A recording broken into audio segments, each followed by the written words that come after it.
Hey everyone, welcome back to the lab. In this video, we're going to be talking about building ASP.NET apps with Tailwind CSS. So I like Tailwind for styling my front ends. I find the atomic styles to be easy to compose, and I think composability is a great attribute for building simple, scalable systems. I also mostly build my full stack projects with F# on ASP.NET. That's what Giraffe ships with by default. Now, the problem is that Tailwind is really JavaScript and NPM native. And if you ever looked at like their instructions for Tailwind CLI and all the different ways to kind of bundle it that's recommended for production, you'll know that you really do need NPM or NPX installed for this. And we'll touch on this later.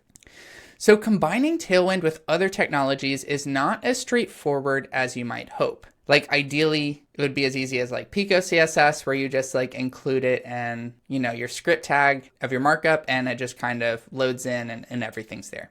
And you could do this. You could just get it via CDN and use your script tag, but Tailwind and a lot of these like really nice kind of like front end styling libraries are kind of still in the build required stage, where like if you try to download everything, the payload is going to be extremely large. It's going to require JavaScript, which means you got to wait for the JavaScript to get from the CDN to load, to pull down the actual things and build them. And you don't want to do that on a page load. And so that's not really recommended for production. In fact, Tailwind's version of this basically says you can do this, but like don't.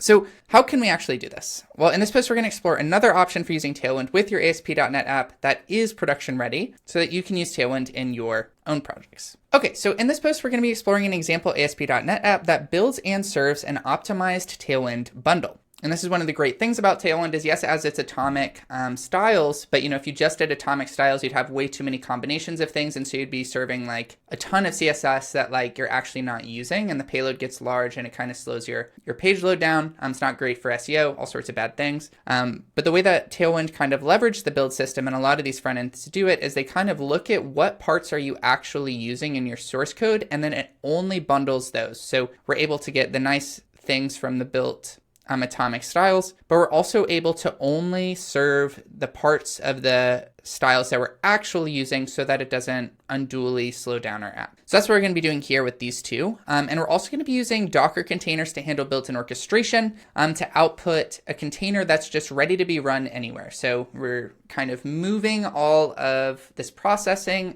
into the build time so that you don't have to deal with like, you know, setting up your environment wherever it is you're trying to deploy and stuff. Which is often quite a bit of a hassle and, you know, a leading cause of breakages in production. All right, so let's give you an idea of what this looks like. This looks very busy, but I think I'm just bad at doing diagrams. There's really only a few steps. And so the first step is that we have our ASP.NET project, and I'm really simplifying this, but like really when you think about it, the only thing we need for this is just your source code.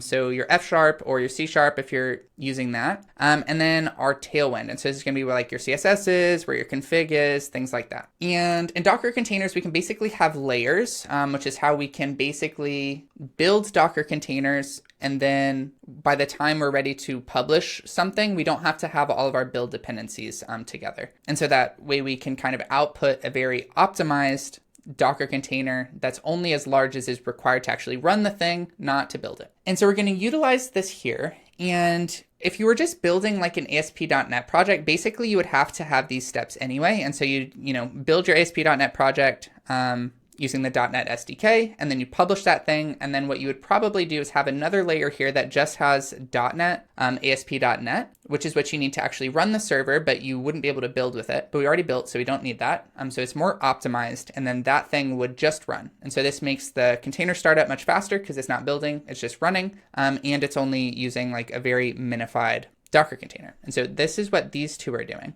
Now, the only thing we have to add for Tailwind is basically to pull in the source files and build our Tailwind on the source files. And this is so that it can actually see what CSS are you using, so it can do this calling process correctly. It's going to output its cold CSS, its optimized CSS payload. And then when we actually are building this minified container that just runs our ASP.NET project, the only extra step is to say, hey, let me pull in this cold Tailwind, and I will put it in the static directory of ASP.NET. And that's it. That's like everything we're doing here. That's probably a lot, but don't worry, we're going to walk through this step by step to kind of build up to this. Okay. And so basically to demonstrate this and prove that it works, I will be using an example app. This app is very similar to how I use Tailwind in ASP.NET in production to host my sites, including the site that I'm reading this off of, and is how I'm bundling Tailwind and ASP.NET in Cloudseed, which is my F# project boilerplate, which I use to basically start all my projects nowadays. You can learn more about these here. But essentially it's this, right? We got a full stack F# on ASP.NET monolith here. It's running in a Docker container. Yes, we have database, but we're not really even using it for this example, but it's still there. And then the main thing we're going to be focusing on here is over here where we're serving up front end using server-side rendered HTML. And then we're bundling Tailwind, or actually we're serving Tailwind at this point because we've already built this via just a static files endpoint. And so our HTML can have that script tag that says, hey, get me Tailwind, and we're serving the Tailwind that's pre-optimized for our app, only serving the classes that are necessary for our app. So the payload is very, very small, but we get all the nice, dev benefits of these atomic styles. For this example app, it's a very simple markdown blog, which really just is displaying post lists and content on the front end with Tailwind styles. We are not going to be diving into this too much. But here's an example of what it looks like. Basically, when you get something, it's just going to look at all the markdown it knows about. It's going to turn that HTML and return it. If you want to know more about that, you can check out this post here. Another caveat here is that I'm using F#. I use F# for basically all my projects, but this will work for C# because basically we're just using standard options and services in ASP.NET. And so basically for this, the backend we're using F# and Giraffe on ASP.NET. I have a tutorial on getting started with F# and Giraffe if you're curious about that. We're using server-side rendered HTML to actually build the HTML, so you can learn more about that here. Any framework in DBF, which we're not really using in this example app, but we have it available, but we're not really using it for our rendering, so you can probably skip that. And then for hosting, we're using Docker for containerization, Docker Compose for orchestration, but really for our builds, we're focusing on Docker, so you can learn more about this here. We're not going to go into all these technologies because this is like overkill for this example and it would take too long, but if you want more about any of these, you can read them here. Now, we're going to be really focusing on in this post is these 3 steps that are required to build and that we went over earlier. So the first one is setting up ASP.NET to serve static files so that we can actually have a place to put the Tailwind and have it be available to our front end. The second one is setting up Tailwind CLI, and this is going to allow us to actually build from Tailwind's like huge JavaScript payload into just a minified CSS that we actually need. And then the final one is how are we actually getting them together? How are we getting a runnable container that contains ASP.NET and is serving up our Tailwind? So yeah, we're only focusing on these parts. If you want to learn more about those, I've linked a lot of articles. I'm going over other stuff. And if you just want the project source code to run it, to kind of look around yourself, that's always available in my example project repo here, which has got dozens of different projects in a few different languages, mostly F# recently. And access to this is available for Hymenian subscribers. Okay, that's the overview. That's what we're building. Now let's go and build it. Okay, serving static files with ASP.NET. So the first thing we need to do is set up our ASP.NET app to be able to serve static files. Here we'll be using that to serve our static Tailwind CSS output in a known location so we can pull it into our front end. And so this is what we were talking about earlier where, you send your HTML page, it's got that little script header that says like, hey, get me the CSS from wherever. And that from wherever is going to be an endpoint here that holds our Tailwind CSS. And this is how we get that server-side rendered HTML with our Tailwind styles. And while we're at it, let me actually just demo this for you. Okay, so I'm in my VS Code project. Hopefully this is big enough. I'm going to kill this. I'm going to start it up again so that you can see that this is actually the containers running on my machine. So this is now listening. Okay, and so here we are at localhost 5001/posts, and this is where my very simple, markdown blog is coming from. I just got a post page here, and then I can click in here and I can see a post, and this is just some random, placeholder markdown. Now the important part for us though is actually looking at what is being served from my server. And so I'm going to hard refresh this page, and we're going to see here we get 3, which is the actual markdown document that I have because we're post/3, and this is where this is. But we also see here Tailwind CSS, and we can see that this is coming from localhost 5001/css/tailwind.css. And so this is coming from the local server. We're hosting this and serving it. And if I open up elements and we go into its head, we see that here is the link to this guy. So hopefully that gives you an idea of, the post page is this HTML CSS, or sorry, the HTML markup, and then the Tailwind is how we're actually sending this so that it actually has its styles. And actually, if we're at it, I can just kind of show you that this is exactly what I'm doing here on my own site, as I have a link to my Tailwind.css here. And if I were to open up the network tab here, you could see that, we're sending it in the same way. Okay, so that's what we're trying to do. How are we going to do it? So when we build our ASP.NET app in Docker, we'll be building this like a normal app. It will simply assume that the Tailwind output is in the correct place at build time, which will orchestrate with Docker. This is one of the benefits of containerization. We can explicitly declare and orchestrate environmental dependencies without needing to fight the native build tools to do stuff like this, cough, cough, MS build.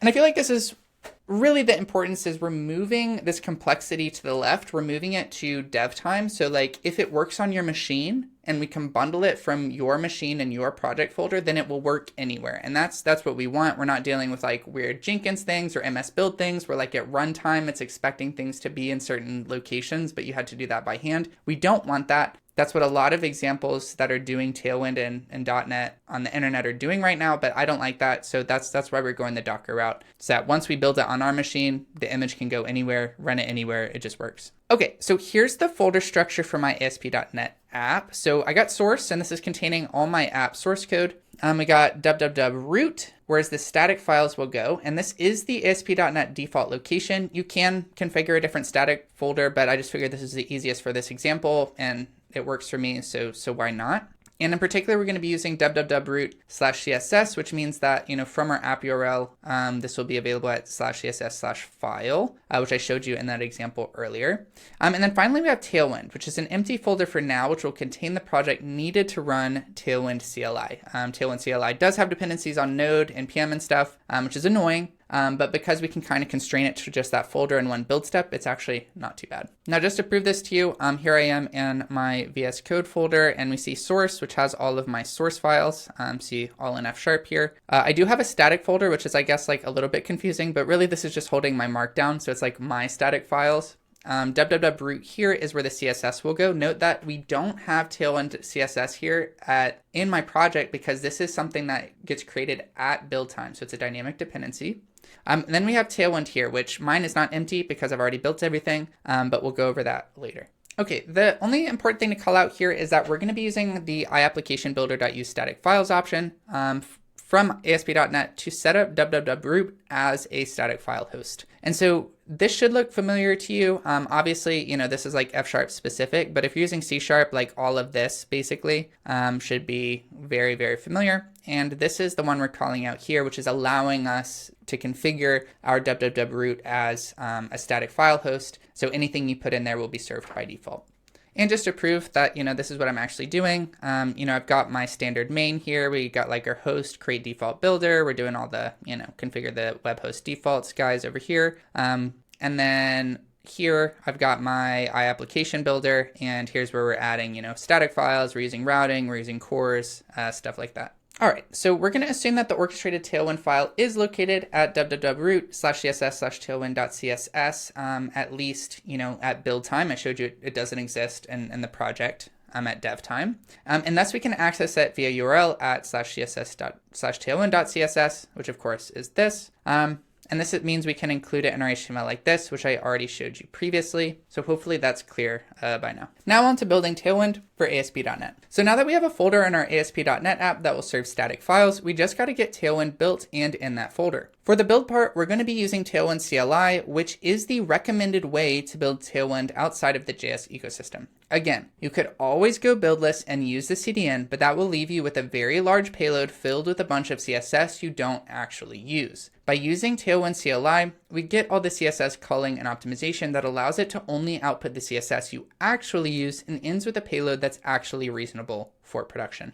Yeah, and I do kind of hate that there is any kind of like build requirements, but at the same time, it's like F#.NET doesn't even go buildless, so you need to build that. And so it sucks that we're doing this NPM thing, but I do think it's worth it, at least until we get a more atomic kind of styling system that is buildless. I would probably go for that if it existed, but I just haven't seen one that's actually good yet. So we're using Tailwind. So to set up Tailwind CLI, we're basically just following the official Tailwind CLI setup docs, which are linked here. So basically you're just going to navigate to that empty Tailwind folder I showed you earlier, and then you're just going to use the npx command to generate the base Tailwind CLI project. And so this is a little hand wavy, but I really think you should just follow this instructions because who Who knows if this will change ever. But if you just run these things, basically it's going to set you up with just like a very empty Tailwind project here. So it'll have like an empty template config. It'll have an empty input CSS. And then the way that we're going to be building this later is basically like this. So there's really only, one step to this to actually get started. So I'll trust you to do that by yourself. Okay, and so after we've run this, npx command, we've got everything installed. We should have a baseline version of Tailwind ready for building via that other npx command. This means that we'll be able to build Tailwind as normal, using the configuration options, your custom CSS, any of the plugins you wanted, etc., and output it to a specific file we can use in our ASP.NET app. But there are still a few things we need to do to get this working. And so we're going to go over the things that we need to basically change about the raw core vanilla, if you will, Tailwind project that's created by default in order to get this working with our solution. So the first is we need to create a base CSS file. I believe that, Tailwind does create one for yourself, which is input.css. The main thing you need to do, or that I'm assuming, is that in Tailwind, we've got a styles folder and it's named tailwind.css. This is mostly important because we need it in a place that's like known so that we can pull it out later. So that's the most important thing about this. We already talked about how Tailwind works as well. So let's assume that, you've already renamed that app.css to Tailwind CSS and it's located here. The next thing we got to do is configure Tailwind with tailwind.config.js. So this config file is used to configure our Tailwind build. This is useful for things like, adding themes or overriding colors or overriding, whatever padding or anything that, Tailwind allows you to override. Also plugins for things like typography, which I use a lot, or using like Daisy UI, which is an extension of the styles, anything like that. So those are optional, but what is necessary to update is the content field for us, which targets the types of files we'll be writing Tailwind CSS classes in. This is really important. If you don't do this, this probably isn't going to work for you.